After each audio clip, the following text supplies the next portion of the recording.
My channel. और ये chapter number 5 का सेकंड पार्ट है। फर्स्ट पार्ट मैंने पहले ही अपलोड कर दिया है। सेकंड पार्ट है प्रक्रियात्मक न्याय और तात्विक न्याय। इसमें हम इनमें डिफरेंस और रोल्स के न्याय के सिद्धांत पढ़ने वाले हैं, जो कि मोस्ट इम्पोर्टेंट है।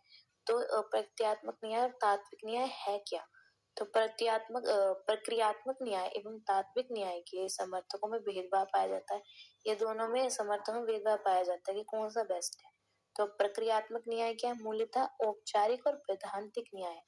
ये औपचारिक न्याय है, ये परिस्थितियों को नहीं देखता, ये बोलता है सबको समान अवसर मिलने चाहिए तो मिलने चाहिए। जैसे समझ लो किसी जॉब के लिए वैकेंसीज आई हैं तो उसमें रिजर्वेशन नहीं होनी चाहिए, सबको समान अवसर मिलना चाहिए, जो कट ऑफ पार करेगा उसको मिलेगा। तो ये प्रक्रियात्मक न्याय उस तरह से कि सबको समान अवसर मिलना चाहिए। वहीं तात्विक न्याय उल्टा है, वो बोलता है कि जो सेवाएं और वस्तुएं उनका वितरण न्यायपूर्ण हो। न्यायपूर्ण का अर्थ क्या है? सामाजिक न्याय होना चाहिए उसमें। जो लोग पिछड़े हुए उनको पहले वरीयता मिली, और जो लोग उच्च वर्ग है, जो सशक्त है, उनको थोड़ा कम वरीयता मिले। इसमें ये है।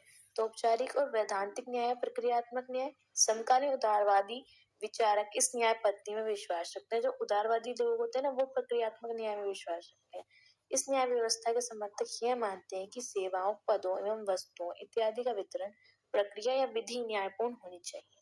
जो भी उन्होंने चयन करने के लिए जो भी विधि बनाई है, जो भी प्रक्रिया बनाई है, वो न्यायपूर्ण हो, सबके लिए समान हो। उसमें कोई उच्च, कोई नीच, कोई भी तरह का कोई भी इंसान कैसा भी नहीं चाहिए, सबको समान अवसर उसके अंदर मिलने चाहिए। वहीं तात्विक न्याय के समर्थक मानते हैं कि सेवाएं, पदों, वस्तुओं इत्यादि का जो वितरण है वो न्यायपूर्ण होना चाहिए। मतलब ऐसा वितरण हो कि सबको समान मिले, समान अवसर ना मिले, सबको समान ही मिले। इस लक्ष्य की प्राप्ति हेतु इसकी प्रक्रिया में आवश्यक समायोजन किया जाना चाहिए। और इस लक्ष्य को प्राप्त करने के लिए उसमें थोड़ी सी वो भी करनी चाहिए। जैसे हमने रिजर्वेशन डाला है, तात्विक न्याय है, हमने रिजर्वेशन डाला है, हमने कुछ उसमें वो करा है ताकि सबको उसमें बराबरी का सहयोग मिल सके। इस प्रकार प्रक्रियात्मक न्याय से अभिप्राय औपचारिक या वैधांतिक न्याय से मिलता जुलता है, तथा तात्विक न्याय में तात्पर्य सामाजिक न्याय से। प्रक्रियात्मक न्याय क्या है? औपचारिक और वैधानिक न्याय, जो विधि बनाई हुई है उस हिसाब से मिलना चाहिए सबको। और तात्विक न्याय सामाजिक न्याय, समाज की दृष्टि को देख के चलता है, समाज में सबको वो मिले उसके हिसाब से। प्रक्रियात्मक न्याय में क्षमता पर बल दिया जाता है, आवश्यक पर नहीं। तात्विक न्याय व्यक्ति की मूलभूत आर्थिक आवश्यकताओं की पूर्ति का प्रयत्न करते हुए अवसर की समानता पर बल देता है। जो प्रक्रियात्मक न्याय है वो क्षमता पर बल देता है कि जो जिसकी जितनी क्षमता है वो उतना अर्जित कर सकता है, उस पर कोई रोक टोक नहीं है। अगर मतलब अगर आप में क्षमता है तो आप उसको प्राप्त कर सकते हैं। आपकी आवश्यकता, आपको उसकी जरूरत है, उसकी चीज नहीं देखेगी, पर आपको उतनी क्षमता है ना, आप कैपेबल है उस चीज को करने के लिए, तो आप उस चीज को ले सकते हो, उस पद के लिए, उस चीजों के लिए। और वही तात्विक न्याय कहता है वो उल्टा है, वो आवश्यकताओं पर ध्यान देता है, सामाजिक व्यवस्था पर। प्रक्रियात्मक न्याय सिद्धांत जाति, धर्म, लिंग, क्षेत्र, भाषा, संस्कृति इत्यादि के आधार पर समाज में मनुष्य के बीच में किसी भी प्रकार के भेदभाव का विरोध करता है। मतलब किसी भी आधार पर, इनमें से किसी भी आधार पर कि वो किस जाति का है, किस धर्म का है, इनमें से कोई भी आधार पर उस पर भेदभाव करने का वो विरोध करता है। और वहीं तात्विक न्याय सामाजिक न्याय पर विचार देता है, मार्क्सवादी एवं समाजवाद के निकटता से जुड़ा हुआ है। मेन क्या है? प्रक्रियात्मक न्याय क्या है? वो है औपचारिक और वैधांतिक न्याय, और तात्विक न्याय है सामाजिक न्याय। वो बस इसमें इतना ही अंतर है कि वो देता है क्षमताओं, अवसरों, सबको अवसरों की समानता मिलनी चाहिए, जिसके अंदर क्षमता है उसको मिलना चाहिए, आवश्यकताओं पर ध्यान नहीं देता है। औपचारिक वैधांतिक न्याय है। और वहीं उसका उल्टा तात्विक न्याय सामाजिक न्याय है। वो मूलभूत आर्थिक आवश्यकताओं पर बल देता है, वो सामाजिक व्यवस्था पर बल देता है, मार्क्सवादी सिद्धांत पे जुड़ा हुआ है, वो उदारवादी पे जुड़ा हुआ है, मार्क्सवादी सिद्धांत पर जुड़ा हुआ है।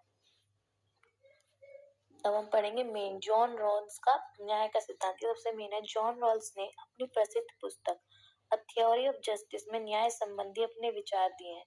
जो रॉल्स के न्याय के सिद्धांत है वो थ्योरी ऑफ जस्टिस से लिए गए हैं। रॉल्स एक ऐसी अभिधारणा के लिए सैद्धांतिक आधार तैयार करने का प्रयत्न किया है जो उदारवादी परंपरा में तो है, लेकिन पूर्ववर्ती उदारवादियों की हर व्यक्ति सिर्फ अपने के लिए वाली मान्यता की अपेक्षा कल्याणकारी राज्य की कल्पना को समर्थन देने में सहायक है। मतलब रॉल्स ने ऐसी अवधारणा को बनाया है जो उदारवादी है, जो वैधांतिक न्याय औपचारिक न्याय पर तो बल देती है, पर साथ में उसके साथ साथ उदारवादी होने के साथ साथ हर व्यक्ति सिर्फ अपने लिए करने वाला उस मान्यता की बजाय कल्याणकारी राज्य की कल्पना करती है। उदारवादी होने के साथ साथ कल्याणकारी राज्य की व्यवस्था, ऐसा रोल्स का न्याय का सिद्धांत है। तो रोल्स ने अपने सिद्धांत निर्माण में ऐसी स्थिति की कल्पना की है। उसने एक ऐसी स्थिति की कल्पना की है कि जहाँ लोग जो है सामाजिक आर्थिक राजनीतिक पृष्ठभूमि के बारे में कुछ नहीं जानते, वह ज्ञान के पर्दे के पीछे छुपे हुए हैं। वो कुछ नहीं जानते सामाजिक व्यवस्था क्या है, आर्थिक व्यवस्था क्या है, राजनीति क्या होती है, वो उसके बारे में कुछ नहीं जानते, वो टोटली अज्ञान के पर्दे के पीछे हैं। और ऐसी स्थिति को उसने बोला मूल स्थिति। ठीक है, उसने ऐसी एक स्थिति की व्यवस्था की है। लेकिन वे चाहते हैं स्वतंत्रता, समानता, संपत्ति का अधिकतम वृद्धि हो, वो सब कुछ चाहते हैं, पर वो चाहते हैं कि सबको जो चाहे वो मिले, अवसरों की समानता हो, संपत्ति सबके पास स्वतंत्रता, समानता, सब कुछ हो, वो लेकिन ये चाहते हैं। ठीक है, पर वो अज्ञान के पर्दे के पीछे, उन्हें पता नहीं है उन सबको कैसे पाया जाए। तो रोज कल्पना करते हुए कहते हैं कि ये मूल स्थिति है और जो इसके वक्ताकार है वो जोखिम नहीं लेना चाहते, मतलब कुछ भी ऐसा नहीं करना चाहते जिससे उन्हें कुछ भुगतना पड़े, जोखिम नहीं ले सकते, उनके अंदर इतनी बुद्धि नहीं है, वो अज्ञान के पर्दे के पीछे है, वो जोखिम नहीं लेना चाहते। तो एक ऐसी इसलिए वो एक ऐसी अनिश्चितता की स्थिति में है, ऐसे विकल्प का चयन करेंगे जिसमें सबसे कम नुकसानदायक परिणाम सामने है। तो वो एक ऐसी स्थिति को लेना चाहेंगे जिसमें सबसे कम नुकसानदायक व्यवस्था हो। तो वो ऐसे सिद्धांत का चयन करेंगे जिसमें जो कमजोर वर्ग के लोग हैं उनका अधिक से अधिक उनको लाभ मिल सके, वो ज्यादा अच्छे से ग्रोथ कर पाए, ऐसी स्थिति चाहेंगे। वो उन सिद्धांतों का चयन करेंगे जो हीनतम स्थिति वाले लोगों को ज्यादा से ज्यादा लाभदायक थे। तो इसने ऐसा बताया कि कुछ लोग हैं, इसने ऐसी स्थिति की कल्पना की, कुछ लोग हैं जो कुछ नहीं जानते, सामाजिक आर्थिक राजनीतिक स्थिति के बारे में कुछ नहीं जानते, अज्ञान के पर्दे के पीछे है वो, और मूल स्थिति है ये, इसको उसने बोला मूल स्थिति। पर वो लोग आगे बढ़ना चाहते हैं, उनको अवसरों की समानता चाहिए, संपत्ति, स्वतंत्रता, उनको सब चाहिए। तो वो कैसे मिलेगी उन्हें? तो वो ऐसे न्याय का वो ऐसी स्थिति का चयन करेंगे, सिद्धांत का चयन करेंगे जो हीनतम लोगों को एक लाभ दे सके, लाभदायक पद पर पहुंचा सके। वो ऐसी स्थिति का चयन करेंगे क्योंकि वो ऐसे कोई भी जोखिम नहीं लेना चाहते। तो वो कैसे न्याय को करेंगे? समान एवं निष्पक्ष दिखने वाली ऐसी स्थिति, न्याय के जिन नियमों को स्वीकारा जाएगा, इन नियमों को स्वीकारा जाएगा, जो कि है पहला समान मौलिक स्वतंत्रता का सिद्धांत, दूसरा भेद मूलक सिद्धांत, तीसरा अवसर की उचित समानता का सिद्धांत। मतलब इसमें पहला समान मौलिक स्वतंत्रता का सिद्धांत, एक ऐसी स्थिति की व्यवस्था की जाए जिसमें सभी को अधिकतम समानता स्वतंत्रता मिले, सबको अवसर की समानता, सबको अधिकतम स्वतंत्रता मिले। दूसरा अवसरों की समानता मिले। पहला मतलब इसमें क्या है कि वैसे एक तो पहले में जो बताया गया वो ये है कि सबको समान व्यवस्था मिले, अधिकतम से जितना अधिक से अधिक हो सके समान स्वतंत्रता उनको मिले, सम्मान, स्वतंत्रता, सब कुछ मिले। दूसरे में क्या, उनको अवसरों की समानता मिले। तीसरे में उन्होंने बताया है कि ऐसे भेद मूलक को वो उचित ठहराएंगे, ऐसे भेद मूलक उसको उचित ठहराएंगे जो दीनहीन वर्ग होते हैं ना, उनको ऊपर उठाने में अवसरों की वो मिले। तो वही है जो दूसरा भेद मूलक सिद्धांत, वही है कि भेद मूलक सिद्धांत भी है, जो लोग पिछड़े हैं, दीनहीन है, उनको ऊपर उठाने में भी मदद मिले, ऐसे भेदभाव को, मतलब रिजर्वेशन का भी समर्थन करें। और अवसरों की समानता भी, पहले बोल रहे हैं उनको अवसरों की भी समानता मिले सबको, दूसरा बोल रहे हैं भेद मूलक सिद्धांत भी उनको मिले, तो बोलते हैं अवसर की उचित समानता भी मिले, वो सब चीज चाहिए उनको। उन्होंने मतलब इस तरह की व्यवस्था की वो कर दिया कि अवसरों की भी समानता मिले, भेद मूलक के सिद्धांत भी हो। तो इस चक्कर में इनकी बहुत सारी आलोचनाएं भी हुई हैं। तो रोल्स के न्याय सिद्धांत की आलोचना भी हुई है। तो आलोचनाएं, न्याय के सिद्धांत ने न्याय संबंधी चिंतन को एक नई दिशा तो दी है, परंतु ये आलोचनात्मक से मुक्त नहीं है, आलोचना बहुत हुई है इनकी। तो पहले है समुदायवादियों के विचार। समुदायवादियों ने कैसे इनकी आलोचना की है? लोगों ने, मतलब समुदायवादियों द्वारा रोल्स की व्यक्ति की संकल्पना को अतार्किक एवं अव्यवहारिक माना है। मतलब इन्होंने इनको बोला तो काल्पनिक सी व्यवस्था है, उन्होंने बोला भेद मूलक सिद्धांत भी होना चाहिए, उन्होंने बोला अवसर की समानता भी होना चाहिए, मतलब सबको समान अवसर भी मिले और कुछ लोगों को विशेष सुविधाएं भी मिले। तो ये दोनों तो नहीं मिल सकता ना, अतार्किक बातें हैं, इन्होंने कुछ भी बोला, इसको हम व्यवहार में ला ही नहीं सकते हैं।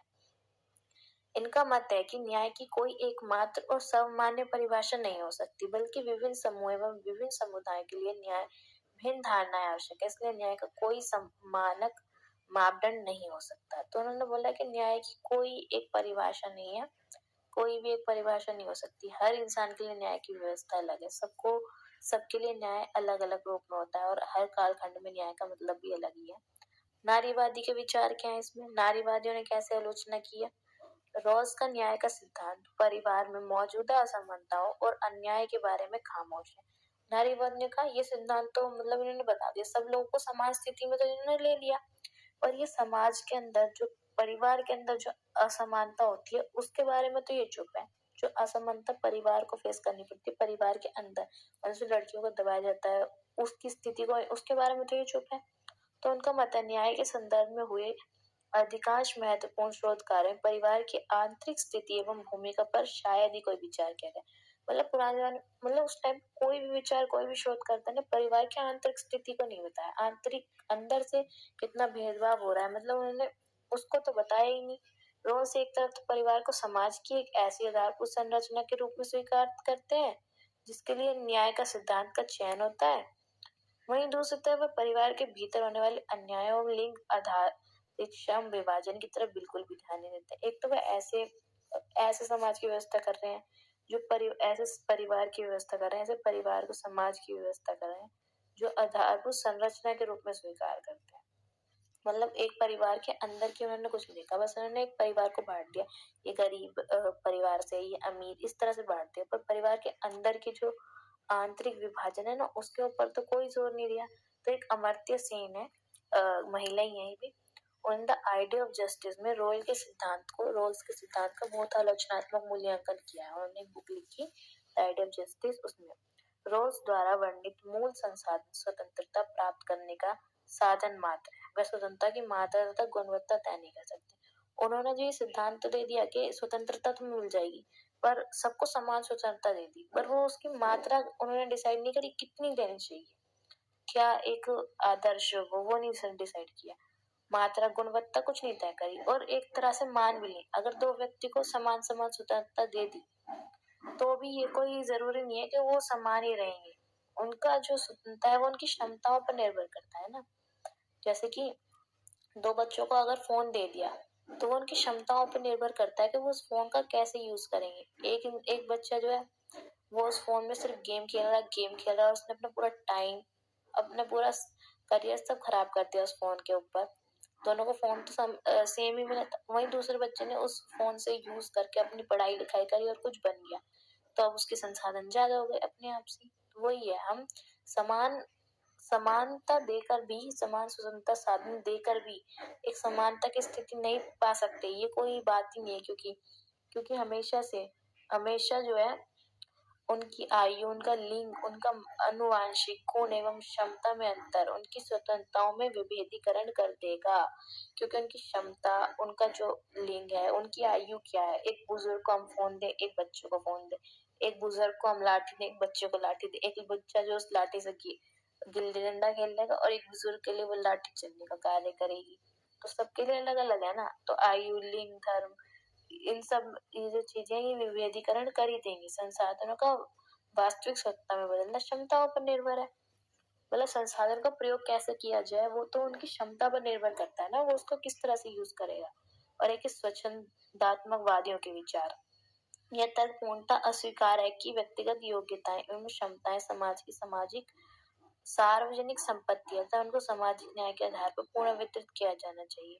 इन्होंने ये तर्क को स्वीकार ही नहीं कर रहे हैं कि जो योग्यता और क्षमताएं है ना वो सामाजिक संपत्ति है। योग्यता क्या सामाजिक संपत्ति हो सकती है? वो तो किसी की पर्सनल ही हो गई ना।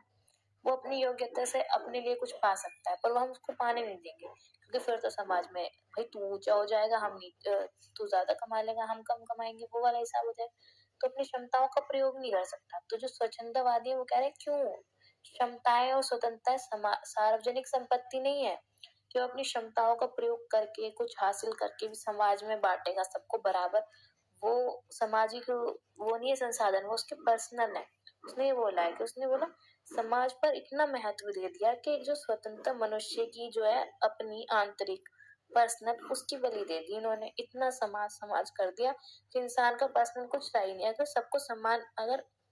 सबको समान कार्य का समान वेतन मिल, सब चीज का समान वेतन ही मिलने लगे, कोई कार्य कैसा भी करे, हर कार्य का समान वेतन, हर चीज का समान वेतन, सबको समान ही मिलेगा, तो कोई कार्य ही क्यों करेगा, कोई काम ही नहीं करना चाहेगा ना। फिर तो अराजकता की स्थिति तो होगी नहीं, फिर तो बिल्कुल ऐसा हो जाएगा, कुछ कम अगर इतनी कम कमाई हो जाएगी कि अगर उस कमाई को सब में समान में बांटेंगे ना तो भी वो पूर्ण नहीं होगी। इस तरह की स्थिति पैदा हो जाएगी समाज में। अगर सबको किसी के कार्य के लिए उसको सम्मान, उसको पुरस्कार कुछ नहीं दिया जाएगा, तो स्थिति तो ऐसी हो जाएगी, वो कार्य ही क्यों करेगा फिर। ठीक है, वो वाली स्थिति हो जाएगी। तो स्वच्छंदवादियों ने इसके विचार पे वही बोला है कि ऐसी स्थिति तो मतलब पॉसिबल ही नहीं है ना। अब वही नारीवादी ने भी ऐसे बोला है, तो इसके अंदर यही था। क्यों